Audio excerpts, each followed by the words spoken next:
नमस्कार मित्रों, मैं अभिषेक त्यागी हमारे अपने YouTube चैनल अभी एस्ट्रो पॉइंट में आप सभी का स्वागत करता हूं। और मैं आशा करता हूं कि आप हमारी सभी वीडियो को देख भी रहे होंगे, शेयर भी कर रहे होंगे, लाइक भी कर रहे होंगे। और इसी क्रम में हम आपके बीच आज नई वीडियो के साथ आए हैं।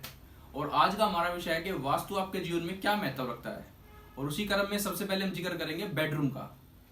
सबसे पहले बेडरूम का जिक्र हमने इसलिए किया क्योंकि बेडरूम ही एक ऐसा स्थान है जो हमारे जीवन में सबसे ज्यादा मायने रखता है, क्योंकि हम अपने जीवन का सबसे बड़ा समय अपने बेडरूम को देते हैं। बेडरूम में ही हम सोते हैं, बेडरूम में ही हम अपने आनंदपूर्ण समय को बिताते हैं।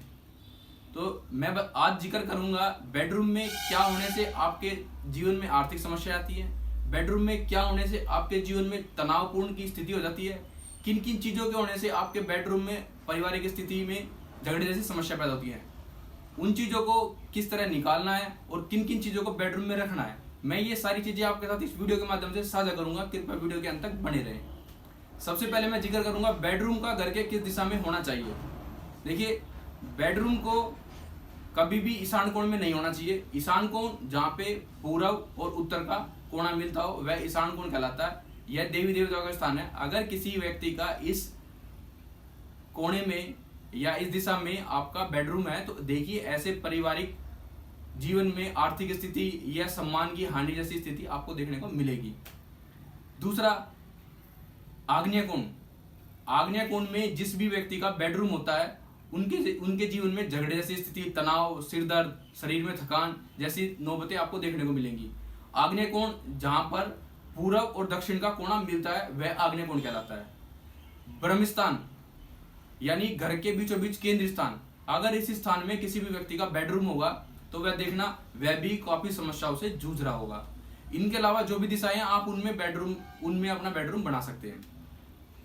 अब बात करेंगे बेडरूम की। बेडरूम कभी भी ऐसी जगह भी नहीं होना चाहिए जहां से मेहमानों के आवागमन के समय या मेहमानों के रूम से डायरेक्ट आपका बेड दिखे। अगर ऐसी स्थिति है तो या तो आप अपने बेड को हटा लीजिए, अगर बेड हटाना संभव नहीं है तो आप उस कमरे में पर्दा लगा दीजिए। इससे भी आपका वास्तु दोष समाप्त हो जाएगा। अब बात करेंगे बेडरूम के अंदर के सामानों की। सबसे पहले बेडरूम में मुख्य बेड होता है। बेड को हमेशा इस तरह बिछाना चाहिए कि सोने वाले का सिर या तो पूर्व की दिशा में या फिर दक्षिण दिशा में होना चाहिए। बेडरूम को के अंदर बेड को बिछाते समय इस बात का भी ध्यान रखना चाहिए कि बेड के सिराने के पीछे यानी सिर के पिछली साइड में खिड़की नहीं होनी चाहिए, किसी तरह का गेट नहीं होना चाहिए, किसी तरह का खुला स्थान नहीं होना चाहिए, इसके पीछे दीवार होनी चाहिए। बेड के सिराने के पीछे किसी तरह की टक टक बोलने वाली घड़ी या पेंडुलम हिलने वाली घड़ी भी नहीं होनी चाहिए। बेडरूम में किसी भी तरह की पानी वाली चित्र या फिर एक्वेरियम भी नहीं होना चाहिए। बेडरूम के पीछे वाले हिस्से को हमेशा खाली रखना चाहिए। बेडरूम में बात करेंगे अलमारी की, जिसमें हम अपना सामान, कीमती वस्तुएं, कपड़े वगैरह रखते हैं।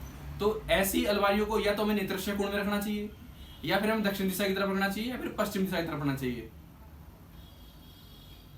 दक्षिण दिशा की तरफ रखी जाने वाली अलमारी जिनका मुख उत्तर की तरफ खुलता है वे हमेशा भाग्यवान होती है।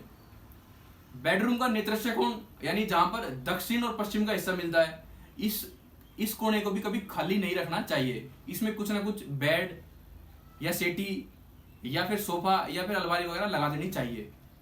बेड को बिछाते समय यह भी ध्यान रखना चाहिए कि बेड किसी बीम के नीचे ना आ रहा हो। अगर बीम के नीचे बेड आ रहा है तो ऐसे में आपको चाहिए कि इस बेड को खिसका दें। अगर खिसकाना संभव नहीं है तो वहां पर आप एक बांस की बांसुरी लटका दें। बात करूंगा इलेक्ट्रॉनिक आइटम की। वैसे तो किसी भी तरह का शोर शराबा करने वाला या रेडिएशन से जुड़ी हुए कोई भी तरह के डिवाइस आपके बेडरूम में नहीं होने चाहिए, किंतु आज के समय में संभव नहीं है। तो ऐसे में चाहिए आप किसी भी तरह का इलेक्ट्रॉनिक आइटम सिर्फ और सिर्फ आग्नेय कोण में रखिए। आग्नेय कोण वही हिस्सा होता है जो भी मैंने आपको बताया, जहां पर दक्षिण और पूर्व का मिलना होता है वह दक्षिण आग्नेय कोण कहलाता है। ऐसे में आप टीवी, मोबाइल या अन्य कोई भी गैजेट आप रख सकते हैं। सोते समय किसी भी तरह का कोई गैजेट अपने बेड के सिराने ना रखें, इससे आपके शरीर में अनेकों तरह की बीमारी आने की संभावना होती है। ध्यान रहे कि घर में बेडरूम में घड़ी भी उच्च दिशा पर लगाएं। घड़ी को हमेशा उत्तर या फिर पश्चिम दिशा में लगाएं। जिस भी व्यक्ति के बेडरूम में टूट फूट, दरार, पपड़ी, सीलन जैसी समस्या आ रही होंगी, उनके जीवन में भी इसी तरह की पारिवारिक जीवन में समस्याएं देखने को मिलेंगी।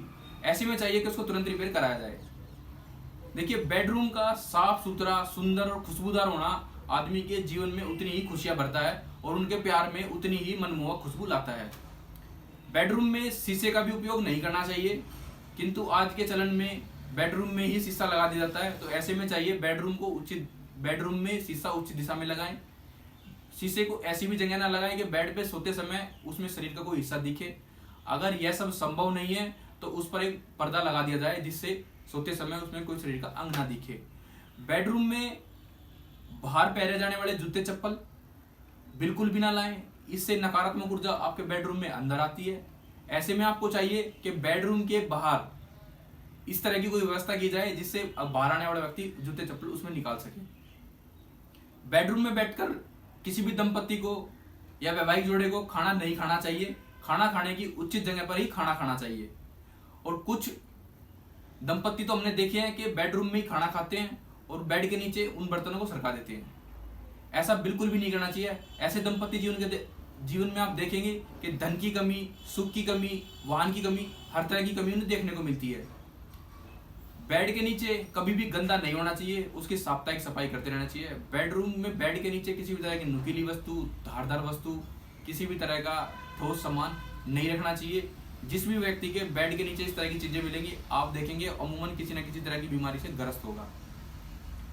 और आप देखेंगे आजकल जहाँ बॉक्स वाले बेडों का चलन ज्यादा है, तो ऐसे में व्यक्ति क्या करते हैं कि बेड के अंदर ही सामान डाल देते हैं। आप उसके अंदर सामान रखिए, किंतु कोई भी स्टील, लोहे से संबंधित ऐसा सामान उसके अंदर ना रखें, सिर्फ कपड़े वगैरह ही रखें।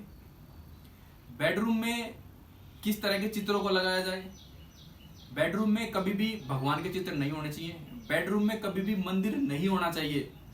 बेडरूम में कभी भी हिंसात्मक दृश्य, किसी भी पशु पक्षी हिंसात्मक नहीं होने चाहिए।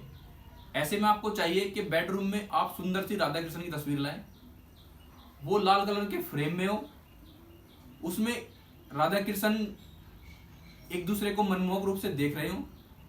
इस चित्र को आप अपने मुख के सामने लगाएं और चित्र के बिल्कुल सामने आप अपना भी चित्र लगाएं।